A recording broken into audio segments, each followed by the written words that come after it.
earlier on the show, Angelica Duenas was here, and we talked about how all these lawmakers in the United States had dual citizenship with Israel, and the fact that they're just going in the bag for Israel, no matter what, funding them to the T, going along with whatever they say, fighting their regional wars. It's not America first, baby. It's Israel first. She said it was just a coincidence. She was joking around. Well, why do we have so many people from the military-industrial complex getting these Congress members to go along with their wars? Well, it says it right here. The arms industry owns Congress, and this is by Jacobin several years ago.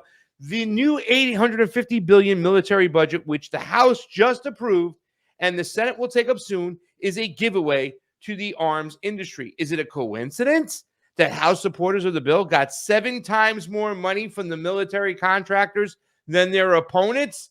Maybe that's why they won. Big U.S. investors prop up the nuclear weapons industry. Why are people in the United States so quiet about it? Why are these stockholders so quiet about it? Well, a new report finds that the investments have increased in the last year, with some also profiting from more government spending.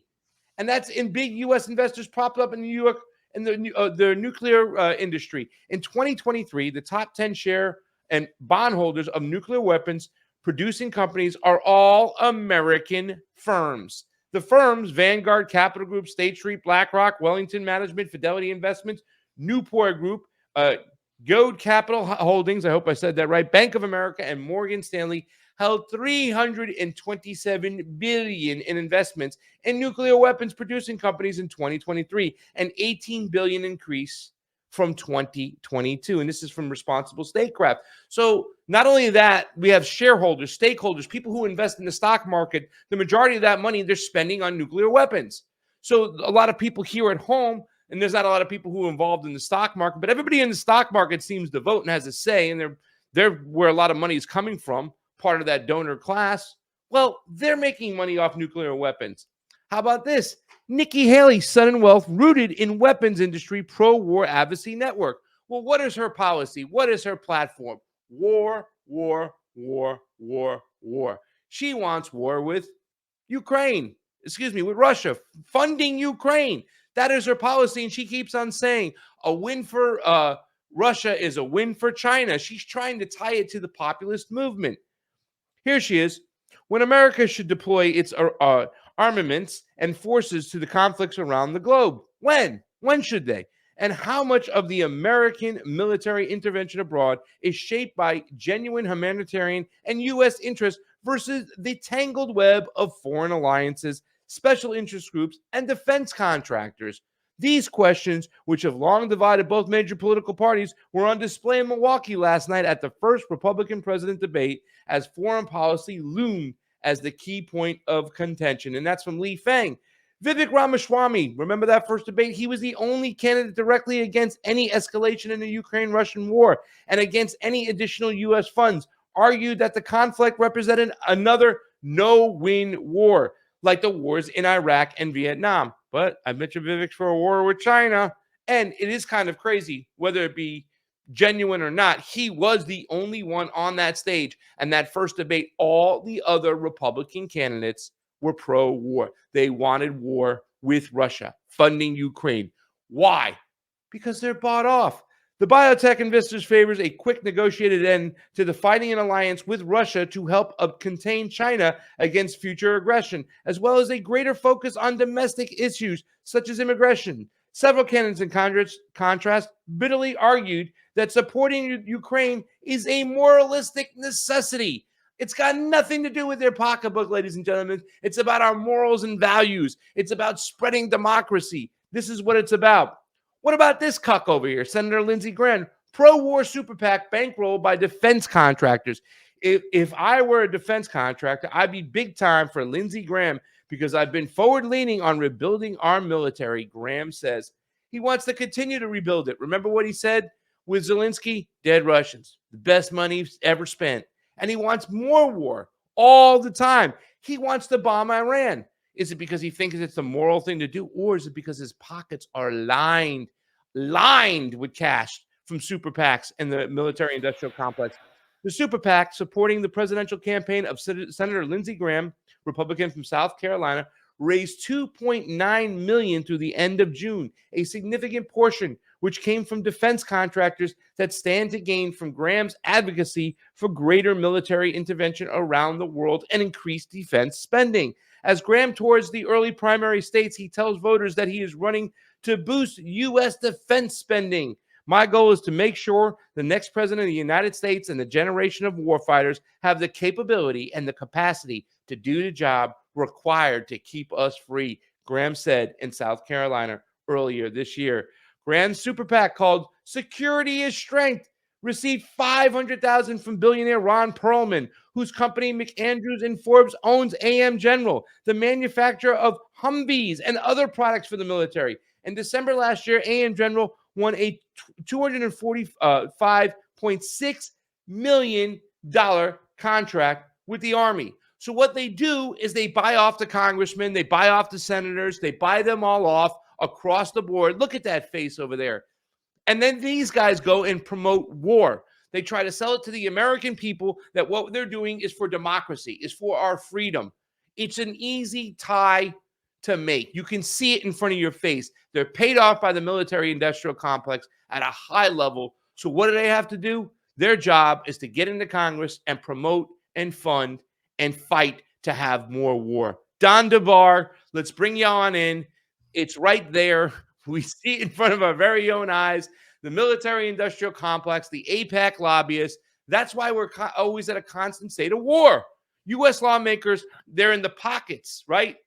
The manufacturers, the weapons manufacturers are in their pockets, Don. How can people not see this? All they have to do is go to Open Secrets to see who gets funded by what. And you can see the military-industrial complex has bought off the majority of Congress. You have 535 federal legislators between the House and Senate sitting in Washington in the Capitol building. They manage a budget every year, the part that's visible above water in the daylight of sorts, diffuse as it may be, in the vicinity of $1 trillion a year, or more, 2 trillion, I guess, almost $1 trillion going for the military. The result of it, the impact on the ground, is a churn of tens of thousands of dead people every year, sometimes hundreds or even more than hundreds of thousands of dead people every year.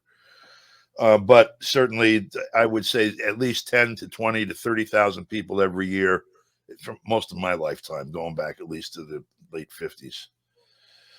The decision-making is obviously influenced by the stock holdings of these 535 people, along with the stock holdings, I'm sure, of parts of the permanent ecology of the government, the staffers and, the lifers in the military and intelligence agencies and such. The ownership is, visible to any prying eye. You can find out what someone holds with a subpoena if you're the U.S. Attorney General or a state attorney general, as we see in New York, for example. And you can look rather deeply into people's finances if you have probable cause. And I would say what you just recited would provide much more probable cause than, say, Letitia James used to find out about several real estate deals Donald Trump did 20 years ago. Yet this never happens. What does happen is a guy who was president a minute ago and is out of favor with power. They are able to find the mechanisms to address their problem with him in our law using the investigative tools that people agree are allowed to be used, the discovery mechanisms and such in the courts, and then to prosecute and for example, strip somebody of $350 million, as one of several actions that are being taken publicly. The fact pattern underneath this thing of Trump's is the claim that, I don't know if it's 15, 20 years ago, in a loan application to borrow money against some of his properties, he overstated the value of the properties as collateral. Actually, what happens, that happens all the time when you make your application and the bank hires an appraiser and they make a determination of what it's worth, and then they fix how much they'll loan you against the value of the property. We think it's worth $100 million. We're willing to lend you $70 million. And that's how the transaction happens. Then, in these cases, after the fact, the mortgage was paid off under its terms. That's the end of the deal. This happens years ago. Somehow, the New York State Attorney General is able to take a look at those documents and find a contrary opinion with respect to the value of those properties at that time, and treat this as a high felony of, the highest order, and again strip $300-400 million from someone. Why is it that not one of the 535 members of Congress who hold stock in Northrop and Grumman and all these other fucking corporations that have killed 30,000 people in Gaza alone in the last 4 months on television, not one of them can find a question to raise in the fucking media, let alone to drag somebody into court, say, open this stuff up, let's look at all of it. Why can't we look? Let me pause. Let me stop you there 1 second. Why isn't the public caught on to this the way what you just said over there more than anything? Do you think because they just don't care?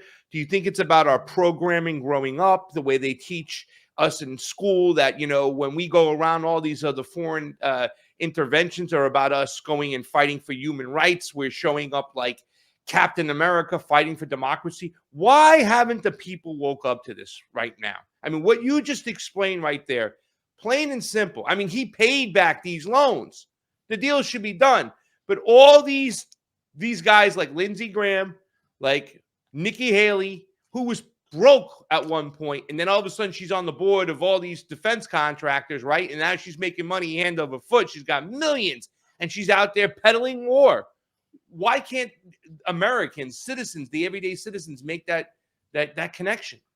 Well, when I first started getting involved as a community activist, it was over development issues, over some projects near where I lived that I thought were going to gentrify the area, make it unaffordable for the people I knew that I grew up with and my parents grew up with and such. And so I started to try to organize, and I was wondering why it was that the infrastructure to defend against developers coming in and rearranging a whole community didn't really exist. And it felt like such a mismatch.